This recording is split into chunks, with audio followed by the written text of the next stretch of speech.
আল্লাহ তাআলা প্রত্যেকটা মানুষকেই আলাদা আলাদা কতগুলো স্টাইল দিয়েছেন।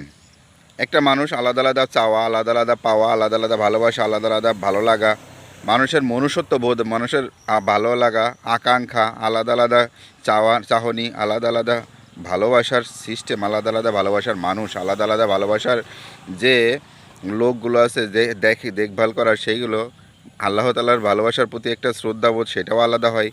আবার হচ্ছে মানুষের প্রতি যে ভালোবাসা সেটাও আলাদা হয়। ইচ্ছা করলেই সে কিন্তু আর একটা মানুষকে সুন্দর করে ভালোবেসে কাছে টেনে নিতে পারে, সেই স্টাইলেও কিন্তু প্রত্যেকটা মানুষের আলাদা। অর্থাৎ প্রত্যেকটা মানুষের স্টাইলের ভেতরে কিন্তু আলাদা আলাদা দিক আছে।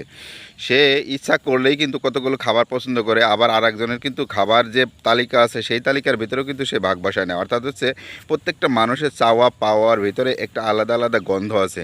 মাটির গন্ধ কেউ কারোর ভিতরে বেশি, কারোর ভিতরে মা বাবার ভালোবাসার প্রতি শ্রদ্ধাশীলতা বেশি, আবার কেউ দেখা যায় যে তার ভালোবাসার মানুষটা অর্থাৎ হচ্ছে প্রিয়জনকে বেশি ভালোবাসে। যেমন হচ্ছে সেটা হতে পারে তার স্ত্রী, তার হতে পারে বোন, তার হতে পারে মা বাবা, আত্মীয় স্বজন, যে কোনো একটা দিক হতে পারে। আর এই স্টাইলটা হচ্ছে প্রত্যেকটা মানুষের আলাদা। এই আলাদা দিকটা যদি আপনি আপনার ভিতরতে যদি তৈরি করে নিতে পারেন তাহলে আপনি হচ্ছে শ্রেষ্ঠত্বের দাবিদার। আর যদি নিজের ভিতরে সেটাকে তৈরি করে না নিতে পারেন তাহলে আপনার মতো হতভাগা আর হচ্ছে সবচেয়ে খারাপ নিকৃষ্টতম মানুষ এই পৃথিবীতে আর খুঁজে পাবেন না একটাও।